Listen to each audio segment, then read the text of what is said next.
winning that doubleheader at Watkinsville last week. So they finished number one. Bluff will go in as number two.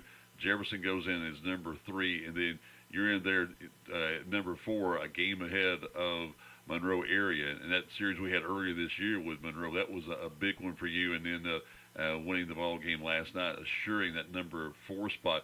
One thing I was going to ask you, Zach, is about with this the team you've got. You got a bunch of young guys. You've got some older guys who have been in the program these 4 years. You mentioned seniors. I want you to talk about them for a moment. But then, how you and Jeffrey have been able to manage the pitching?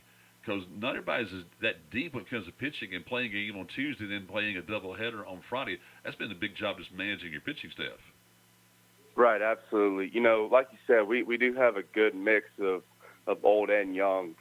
So we had 8 seniors for this season, and they've done a great job of being leaders for the whole program. And, you know, they've really put in all their blood, sweat, and tears into the program. And first of all, it's just, you know, very happy for them that they got the opportunity to make playoffs. But also, you know, they're showing the younger guys kind of the ropes. Because next year, obviously, when that senior class is gone, there's going to be new leaders on the team. There's going to be new expectations. There's going to be new everything. And the younger guys have really, you know, stepped up and answered the bell. You know, we have a freshman, Connor Toledo, that started every single game at shortstop for us this year. And, you know, he's been a stalemate in our lineup and out on the field. He's helped us a ton, and he's definitely a cornerstone for us. And then you have some other ones. You got some sophomores like Eros Martinez, and then, you know, the juniors like Brett Sturm, quarterback of the football team, and a couple other ones, Ozzy Lopez and Luis Rosales. And I can see those guys being leaders, even though they're not seniors. They also like to kind of step up and be leaders when need be. But, you know, it's been huge on the pitching side, especially. Coach Jenkins really got with the guys early on in the fall, earlier than probably normal, and just kind of explaining, you know, how it's not just a, you know, 3-4 guy, you know, job to do. This is a full team. Even the guys who don't necessarily pitch in games, they're still throwing their bullpens, and they understand, and they're ready for whenever their number's called to get out on the mound and compete. And that's been the biggest thing. I think the competitive nature in these guys has really come out this year, albeit it's not as consistent as I would like necessarily, but it's there. And whenever you have that competitive nature just firing on all cylinders, that's where you have the opportunity to knock off some huge teams like we did last night. All right, so tell me also, before we get ready for the playoffs, talk about how you're having in your first year to build a program and build even the younger guys in the program from the JV team down to the middle school. It's you know, this was kind of like a dream of mine was to make playoffs in the first year. But I'll be honest with you, I kind of figured it would be more of a year 2 or year 3 type of accomplishment. I know a lot of times it just takes time to get, you know, whether it's your program or whether it's a business, you know, get it to where you want. It takes some time. And the fact that this senior class said, well, we don't want to miss out on it. We're going to make sure that we get to be part of the playoffs too, has just, you know, sped up the process for us. And now that we moving into the playoffs and moving on to next year, our JV team finished over 500 for the first time in 3 or 4 years. And our middle school team, you know, they didn't win a game the last couple of years, but this year they finished with a plus 500 record as well. So all 3 levels are in, you know, in a very positive and upward trend, and we're looking to continue to build on that each year. All right, so now talk about going to the playoffs. Do you know where you are right now in the field of 32 when it comes to the power rankings? I do not really. I don't really know how it all works. I know that there's some teams that are taken out because of private school, right? And then, you know, we'll jump over some other teams since our region was a a traditional and all public school region. But if I had to guess, especially after the win last night, I'm thinking probably somewhere between 23 and 28 with that win last night. So we'll probably be in that area. How about that? So we'll find out next Saturday where the Spartans will play in the opening round of the state playoffs, which again on April 25th. On a Friday, they'll play a doubleheader that day and a third game if necessary on Saturday the 26th, which is 2 weeks away. So tell me how you prepare for the playoffs going into next week. And you got non-region games next week, right? So we didn't have any non-region games scheduled. I've actually been in contact with a few schools around here, and actually some of our region opponents, and we'll play kind of a non-region exhibition type game. But if it were to not work out, then we're very fortunate this year. We'll have enough to where we can do a full inter squad against each other, split up the team, and just compete against each other to keep ourselves ready for when playoffs begin in 2 weeks. Yeah, because it's interesting having a week off there at the end of the season, because with only the 6 teams in Region 8 AAA having this last week off, getting ready for the state playoffs. So everybody knows too, but this is one really competitive region. Yes, it is. I was talking with one of the region coaches last night, and between Region 8 that we're in and Region 6 that the other part of Hall County is in, it might be the 2 toughest regions in the entire state out of almost all classifications, but for sure Class 3A. They're tough. It doesn't matter who you're competing against that week. You're in for a dogfight each week. Well, it shows that their Cherokee Bluff finishes 12-3, and they go into second place after finishing in first place tie with Oconee County. That kind of record being the number 2 seed. Yeah, that's crazy. I know back in my day of playing that if you had a 12-3 conference or a 12-3 region record, that just all but guaranteed that you won region. So the fact that Cherokee Bluff, again, they had a great region stretch right there. Them being 12-3 and being second region or second in the region is that's gonna be scary for some other schools in the playoffs. They're going to match up really well throughout their playoff run, and I think they're going to do really well. Coach Kemp does a great job over there with those guys. Oh, no doubt about that. I'm looking forward to that. So we're talking with Coach Zach Ingles, the head baseball coach at West Hall. I know you're a happy man this morning, Zach, but tell me about what this win means to these players to get a chance now to go on to the next round and go into the state playoffs in 2 weeks.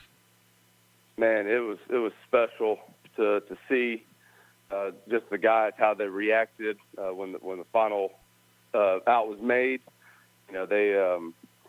It kind of just all fall, winter, and throughout the season, you can see the guys day in and day out just how much work that they put in. And, there's those stressful times, and there's times where it just doesn't seem to click. And last night, it all came together. Man, it was so special. And then to, put icing on the cake, we also were celebrating senior night last night after that second game.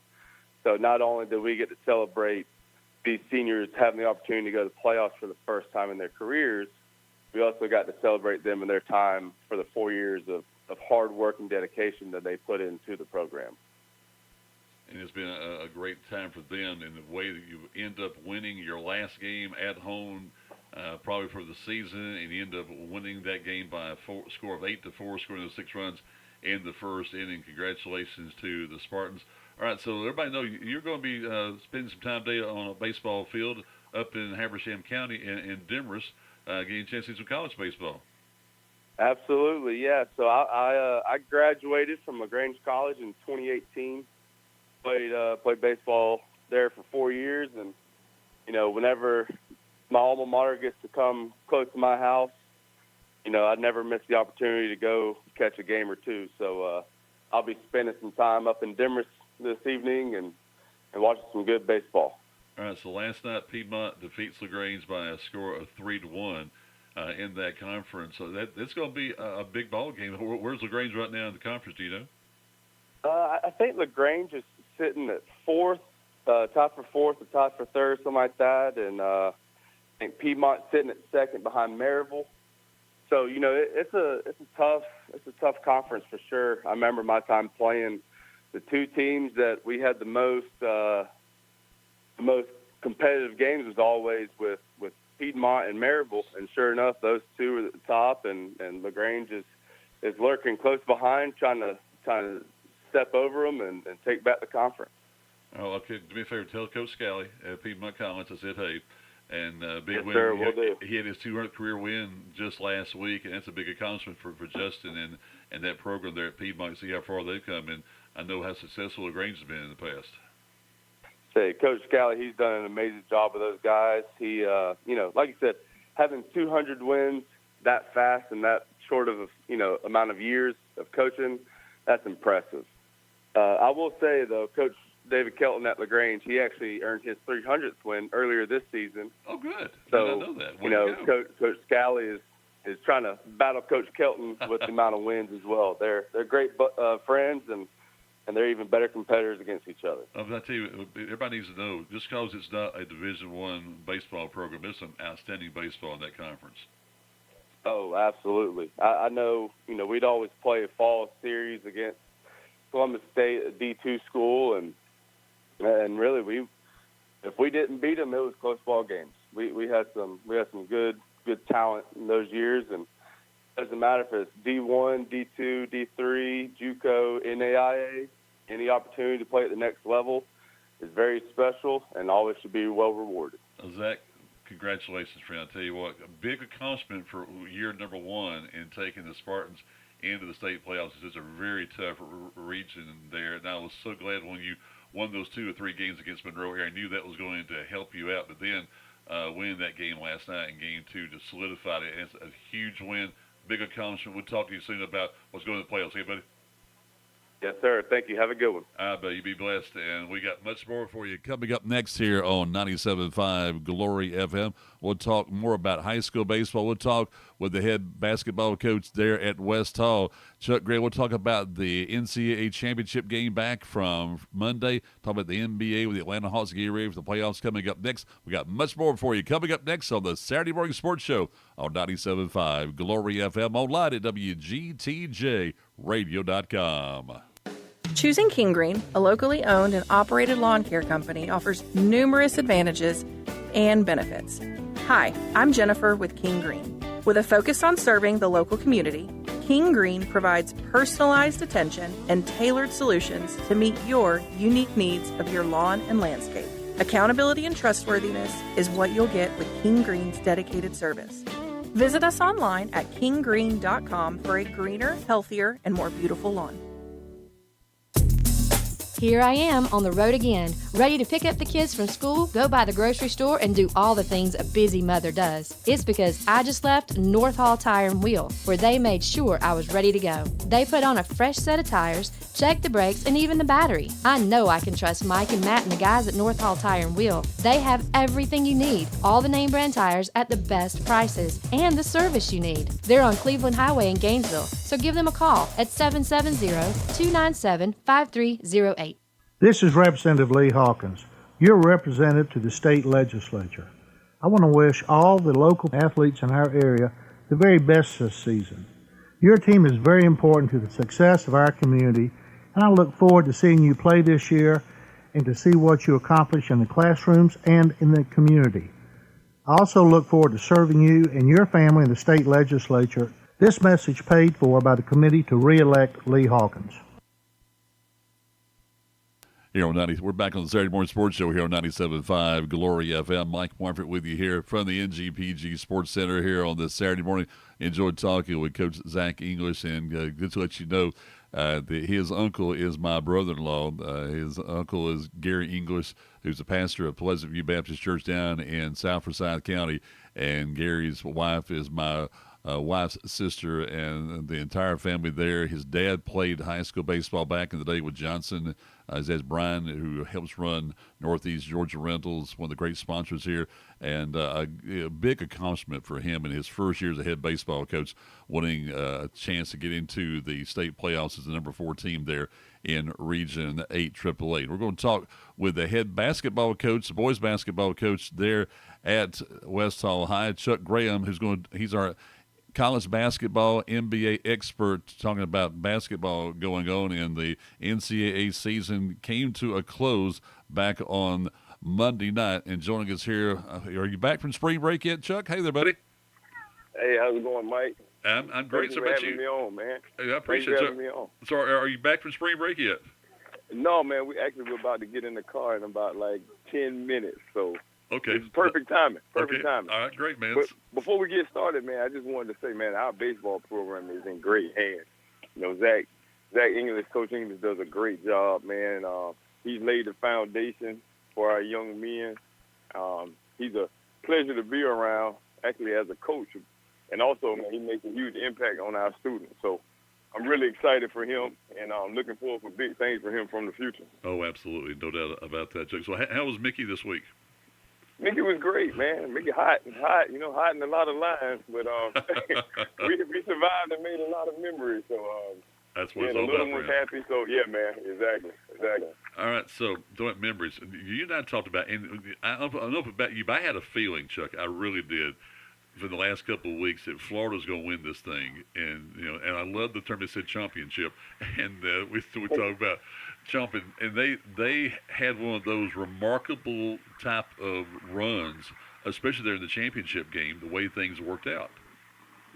Man, as I sit here with my Florida State shirt on, well, I kind of figured it out in January. I got a chance to see Florida play Florida State early in November, and they pretty much they didn't have a weakness. You know, of course, that was against a mid-tier Florida State team, but then I got a chance to see them play against UGA at Athens. Even though they lost that game, it was the fight and the grit they showed after being down 25 to actually end up taking the lead against Georgia. And then Georgia makes a three and actually wins the game. But that type of grit and determination and never give up is what you need in March. And as you see, they were down in all the games. Yes, sure were. In the tournament. And where they showed that same type of, we're never out of it, keep fighting. And, yeah, man, much as I hate to say it, but Florida was a complete team this year. Well, they were down by 12 points, in the second half, and come back to win by 2, 65-63? And I think Houston has never given up a lead like that, especially how they play defense.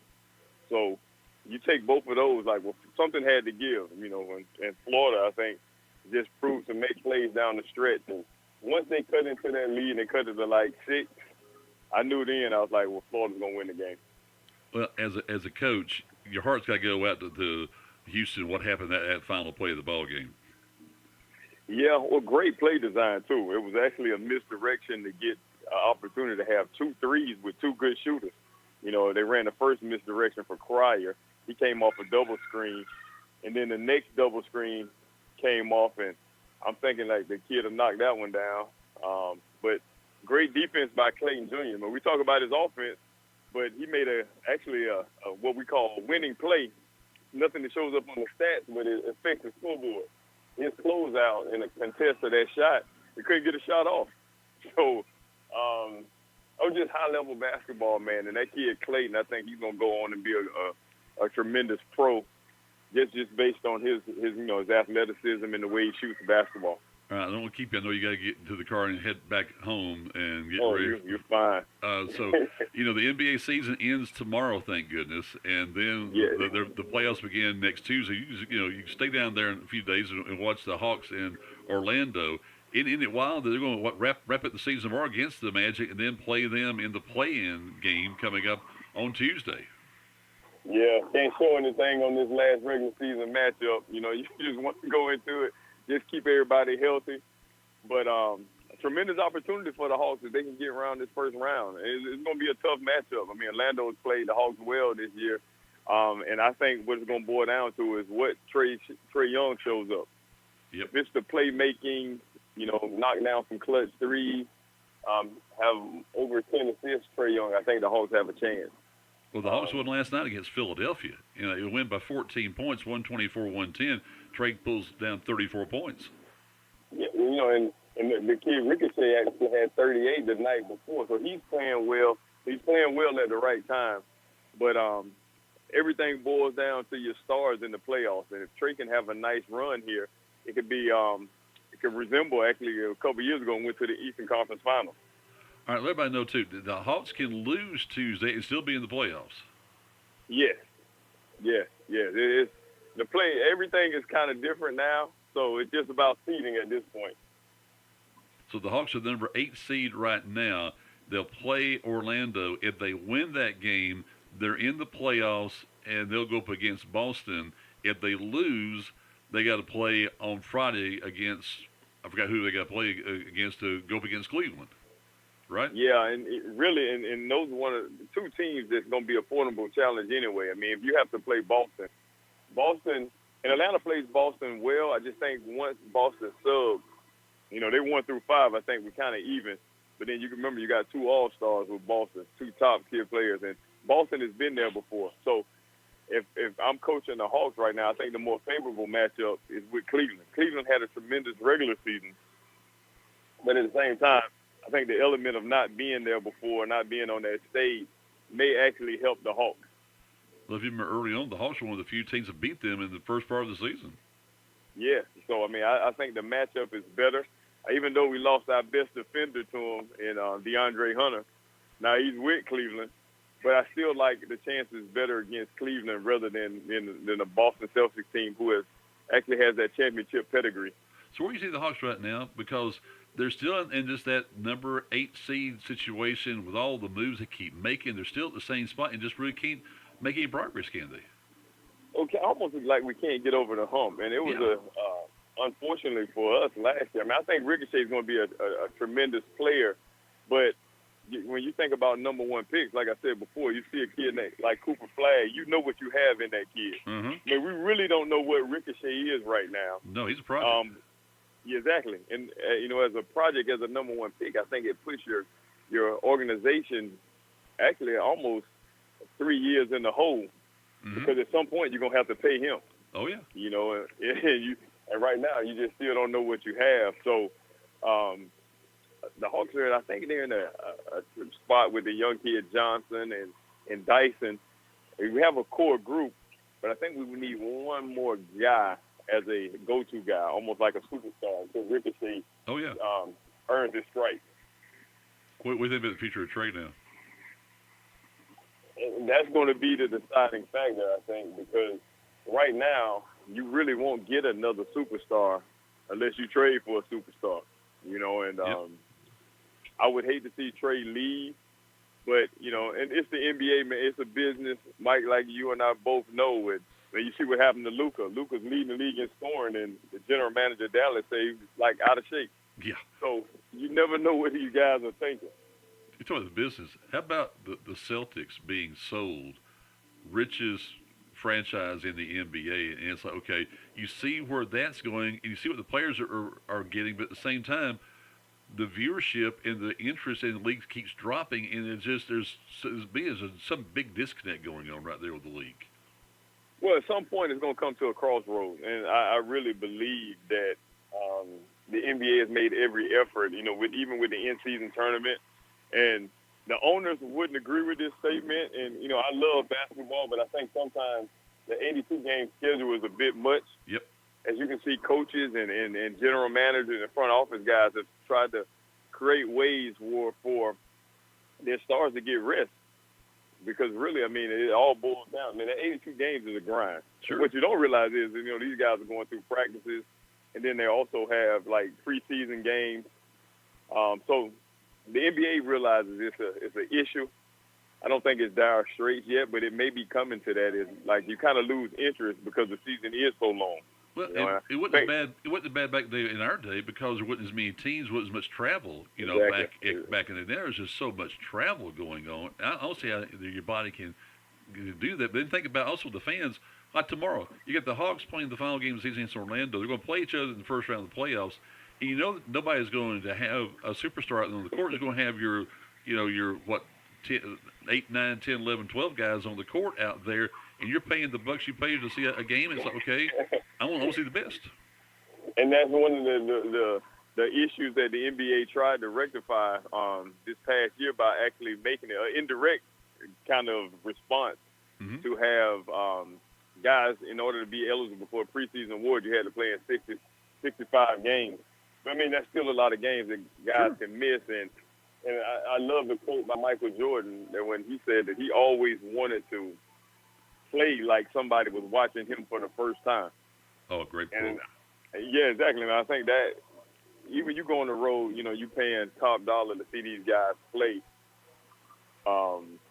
But it's all about, okay, do we want rest and get ready for playoffs, or do we want to actually satisfy our fans? But once you pay that money, I mean, you never know who's on the injury report or whatever. So, all right, so you NBA has to find a way to fix that. Yeah, you're our commissioner, okay? So my thing is, the last game of the regular season should be no later than the NCAA championship, and then start your playoffs and go through a May Madness, and go ahead and by Memorial Day, it's done.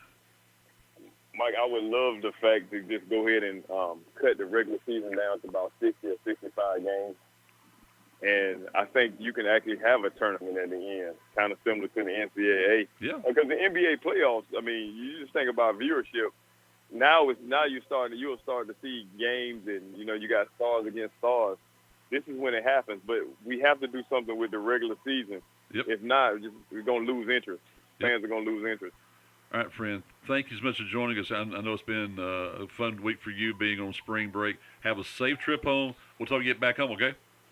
I appreciate you, Mike. God bless, buddy. I bet. Take care, friend. Appreciate it much. Be blessed. We got much more for you coming up next here on the Saturday Morning Sports Show on 97.5 Glory FM as we talk college baseball and college football up next. If you need on-time expert plumbing service, Conditioned Air Systems is here for you. Our plumbers deliver the highest quality service in North Georgia 24 hours a day and 7 days a week. We've been North Georgia's source for elite residential and commercial services since 1983. Our licensed plumbers offer services for installation and repairs of pipes, water heaters, septic lines, and sump pumps. Choose Conditioned Air Systems for quality service and unmatched knowledge for your plumbing needs.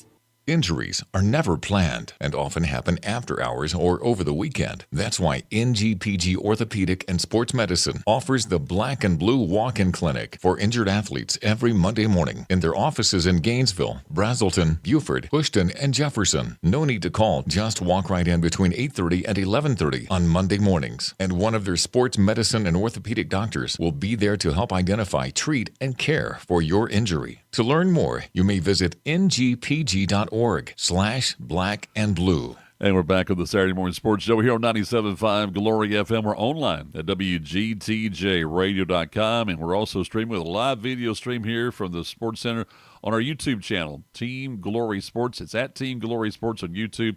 Make sure you subscribe to our channel. Everybody know you can see the Saturday Morning Sports Show every Saturday morning during the school year right here on 97.5 Glory FM with that live video stream. You get a chance to see me work behind the scenes here, running the controls here at 97.5 Glory FM on our YouTube channel at Team Glory Sports. Joining us now, I got more time to talk to him this morning. How about this? Got Dave Cohen, the voice of Georgia State, joining me this morning. Hey there, David.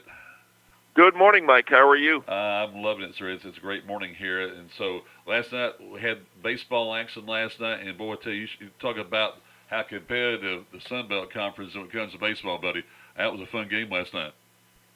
Sure was. Georgia State ends up losing the first game of the series to 19th-ranked Coastal Carolina 6-5, but had some opportunities. You know, you look back at it and got down early 1-0, and then came back and put 2 runs up and another run up and had a 3-1 lead. But sometimes somebody will step forward with a big hit, and that happened to be Coastal Carolina's left fielder, Sebastian Alexander.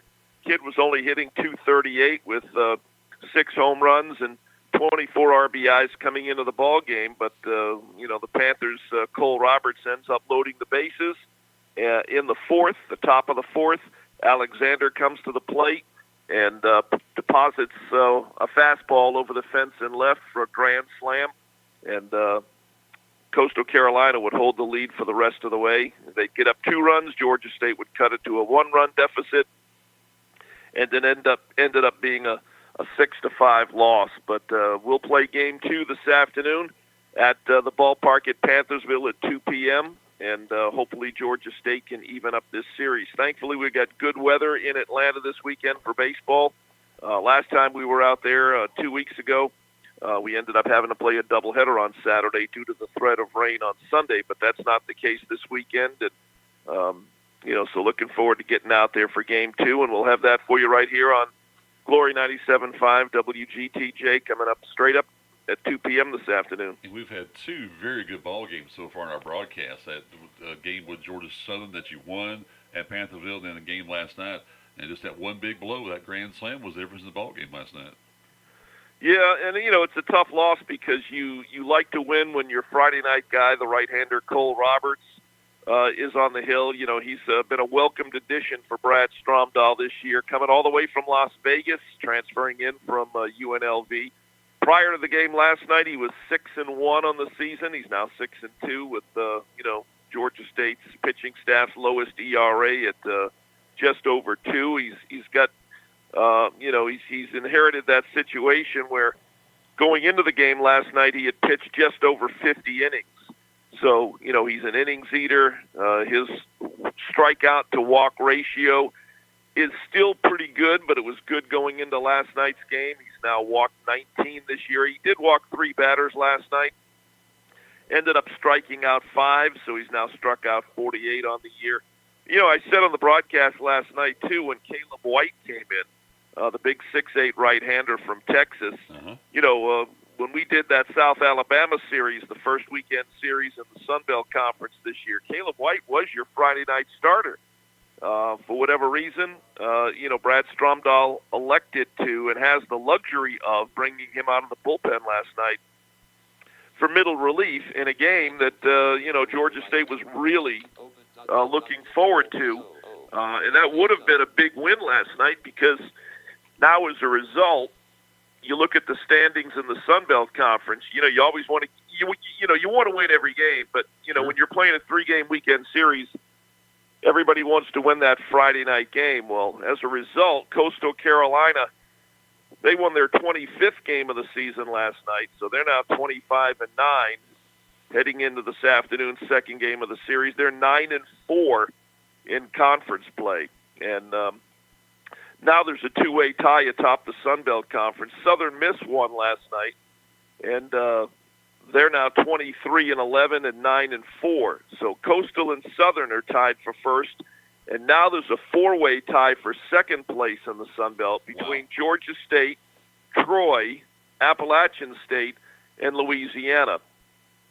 App State and Louisiana won last night, so all 4 of those schools are tied for second place. They're all 8-5 in conference play, and then right behind those 4, you've got a 4-way tie for third involving Georgia Southern, Texas State, Arkansas State, and Old Dominion. They're all 6-7, so a game under 500. So it just shows you how competitive at this stage, and we're about midway through the conference portion of the schedule, just shows you how competitive Sun Belt baseball is, with 3 teams ranked in the top 25 of either of the Division I college baseball polls, that you might follow. So we'll see what Georgia State can do this afternoon. They're going to be throwing a freshman on the hill, which I'm a little concerned about. Jake Hembry, who's out of Hiram, Georgia, came out of North Paulding High School, does not have a decision yet this year in 24 innings of work, including 4 starts, but he's going to be your starter in Game 2. When I left the ballpark last night, I still did not have a penciled-in starter for Coastal Carolina, so we'll find out when we get to the ballpark today. But once again, Game 2 is a big one, Mike. Oh, no doubt about that. We'll have it for you right here at 2 p.m. this afternoon, right here on 97.5 Glory FM, your home for Georgia State sports. Let everybody know before we go to football, talk about one of our local guys, Caleb Freeman, and the job he's doing for the Panthers. Man, he has been outstanding. Going into the ball game last night, he was leading the Sun Belt Conference in slugging percentage at .768, 20 doubles on the year, 44 walks, which leads the Sun Belt Conference and the nation in Division I baseball. Wow. He was a big impact addition out of the transfer portal. Yep. As you know, he started off at North Georgia, I think went JUCO and then wound up at Auburn. He did. Had one season at Auburn and then transferred back to the Atlanta area to play for Brad Strumdahl at Georgia State. And, he has been a big, big impact player. Going into the game today, because I was working on the stats last night, in 36 games, Freeman is hitting .364. He's hit 10 home runs. He's driven in 35, and he's got 47 hits.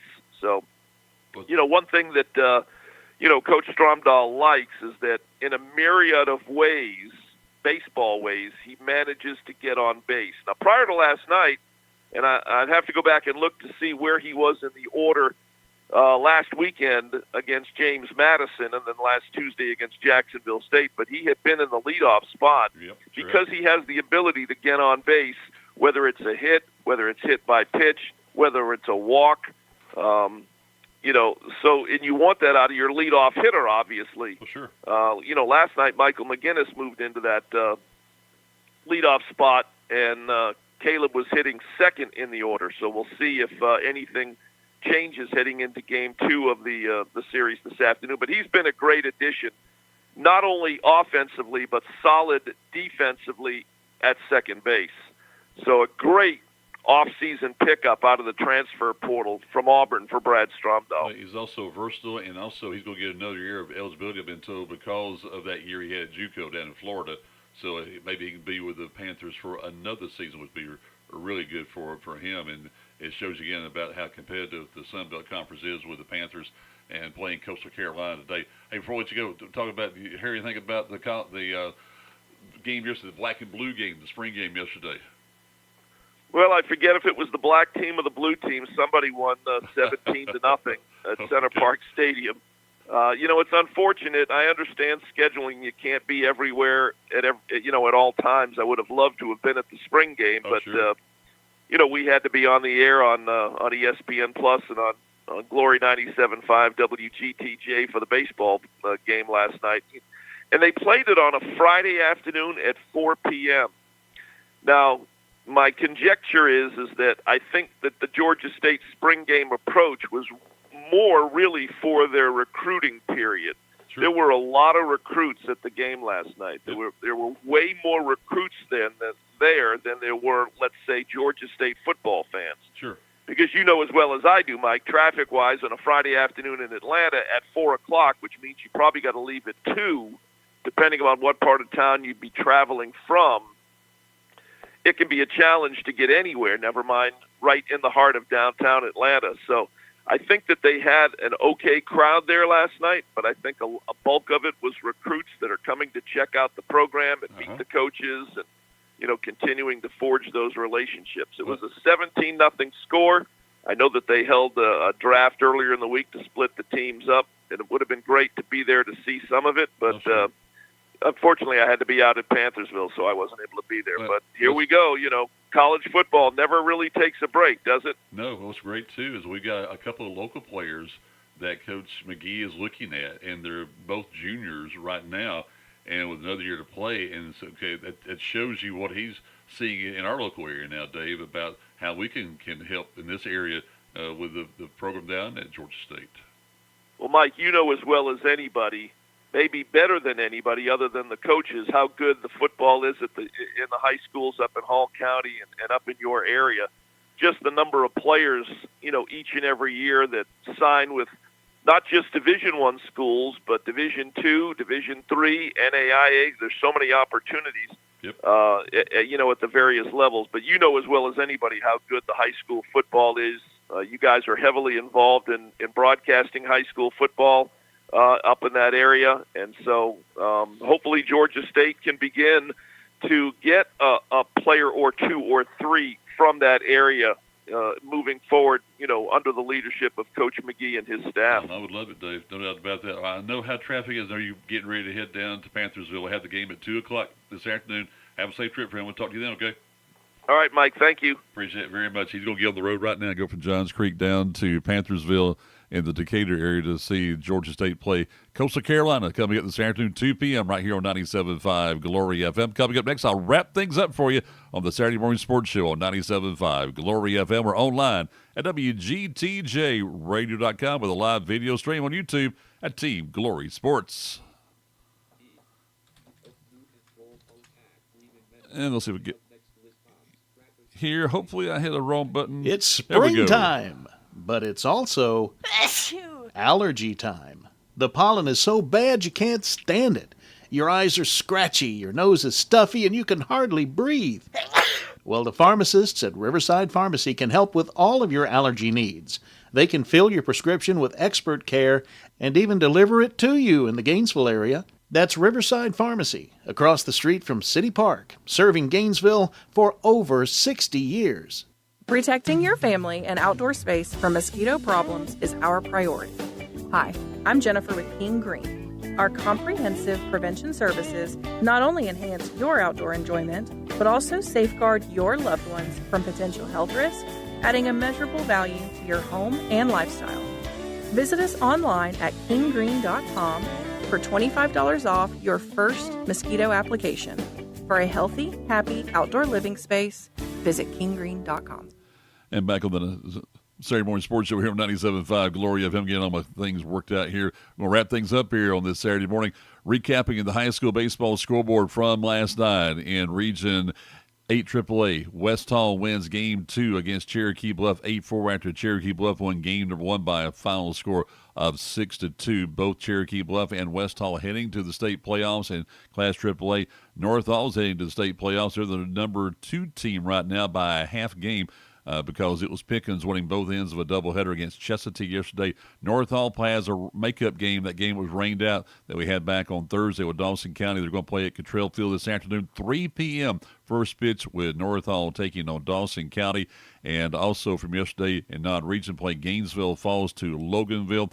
And also around the area, it was White County falling to Greater Atlanta Christian. Lumpkin County won both their games back on Thursday, a doubleheader against Johnson. And they'll get ready for the last week of the regular season. We'll have games on Tuesday and Thursday in the Battle of Highway 60, as it'll be North Hall and Chestatee from the home of the War Eagles on Tuesday, and for North Hall coming up on Thursday. That's the Saturday Morning Sports Show here on 97.5 Glory FM. FM is WGTJ.